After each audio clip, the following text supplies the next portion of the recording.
хувьсгалын алдарт 40 жилийн ойн өмнөхөн Монгол ардын хувьсгал намын 14 дугаарыг хурал хурадлаа. Намын 14 дугаарыг хурал Монголын ард түмний 40 жилийн ялалт амжилтыг дүгнэж, манай орон өөрийн хөгжлийн шинэ үе социалист нийгмийг байгуулж дуусгах зорилтыг шийдвэрлэх үедээ шилжин орсныг тодорхойлон заалаа. Бүгд найрамдах Монгол ард улс социалист орн болон хуурсан нь шинэ үндсэн хууль батлан гаргах түүхэн шаардлага бий болов хэмээн Монгол ардын хувьсгал нам утсан байна.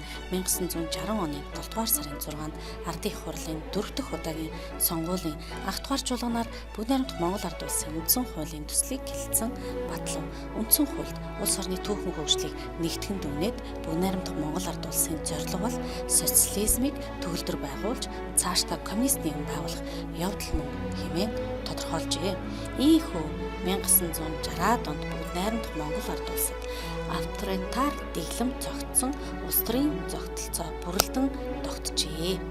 Монгол ардын хувьсгал нам улс төрийн цорын ганц хүчин байсны хувьд 1990 он хүртэл бүгд найрамдах Монгол ард улсын нийгэм улс төрийн тогтолцоо шийдвэрлэх үүрэг зонхлох байр суурьтай байлаа.